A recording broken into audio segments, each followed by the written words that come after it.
Halo, saya Romo Gandhi. Kita ketemu lagi dalam cerita Mogan.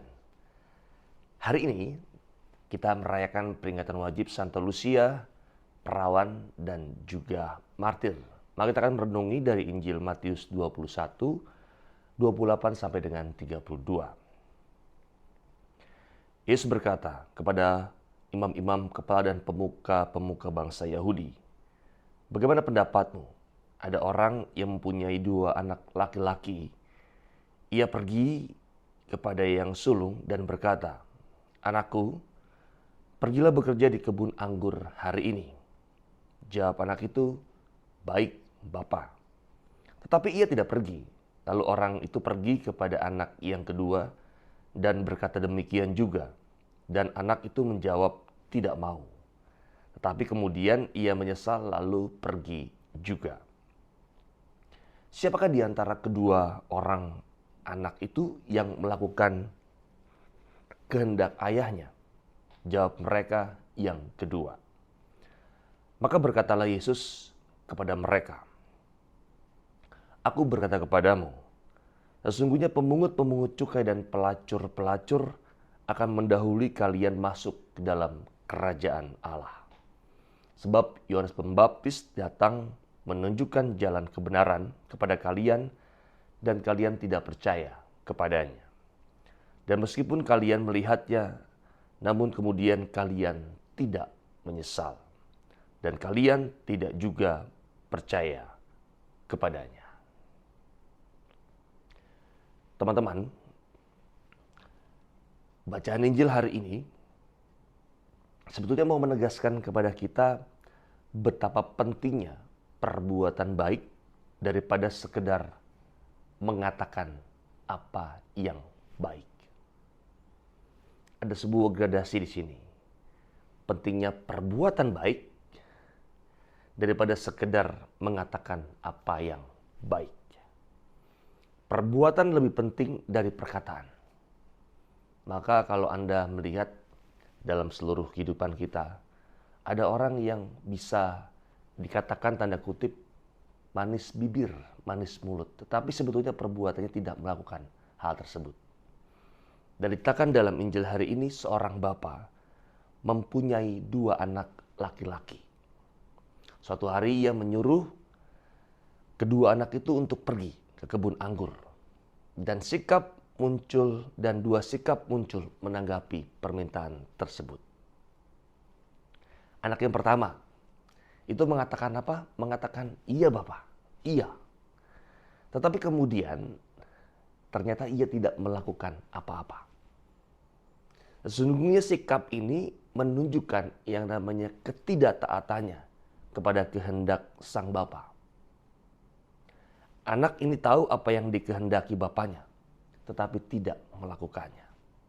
Ia hanya ingin menyenangkan hati bapaknya dengan kata-kata yang indah belaka.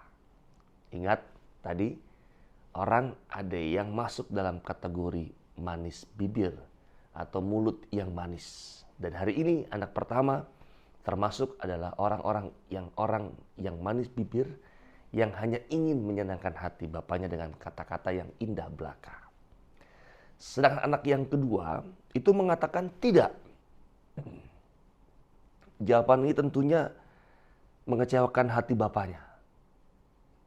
Pasti mengecewakan hati bapaknya. Bapaknya merasakan sesuatu yang kecewa. Namun sudah itu anak tersebut ternyata memikirkan kembali jawabannya. Merefleksikan kembali sebuah jawaban yang diberikan kepada bapaknya. Dia menarik diri, mengadakan sebuah pemerenungan, refleksi, dan akhirnya mengubah keputusannya. Ia menyesali ketidaktaatannya, lalu melakukan apa yang dikehendaki sang bapak atau bapaknya. Dan inilah sebetulnya gambaran pribadi seorang yang awalnya mengatakan hal yang tidak baik, tetapi kemudian bertobat dan melakukan hal-hal yang baik. Teman-teman terkasih, kisah ini oleh Yesus diawali dengan pertanyaan, apakah pendapatmu tentang ini? Apakah pendapatmu tentang ini? Sesungguhnya dengan ini, Ia bertanya sebetulnya kepada kita semua hari ini. Di antara dua karakter anak dalam kisah ini, mana yang menunjukkan diri kita? Mana yang mencerminkan jati diri kita? Mari kita masuk dalam diri kita masing-masing dan juga pada akhirnya melihat hidup keseharian kita. Mari kita bercermin kehidupan kita. Bagaimana tentang hidup dan sikap kita. Yesus tidak ingin kita hanya mengetahui firman-Nya, tapi tanpa melakukan apapun perbuatan baik. Aktif di gereja, kita rajin berdoa, bahkan memahami kitab suci, itu bukan jaminan bahwa seseorang melakukan kehendak Bapa. Sebetulnya situasi ini itu sama dengan orang Farisi dan juga para ahli Taurat yang merasa diri itu mengetahui seluruh isi kitab suci. Tanpa perbuatan konkret, apa yang mereka ketahui ini tidak berguna. Bahkan bisa jadi sekedar menjadi kesombongan atau alat untuk menghakimi orang lain. Jadi konteks sesuatu tidak dimaknai, diberi tujuan untuk sesuatu yang baik, malah sebaliknya. Dan panggilan Tuhan kepada kita sebetulnya sangat sederhana, yakni agar kita melakukan apa yang dikehendakinya. Tanpa perbuatan, mulut manis, dan janji-janji indah yang kita ucapkan tidak berarti apa-apa. Tanpa perbuatan, mulut manis, dan janji-janji indah yang kita ucapkan tidak berarti apa-apa.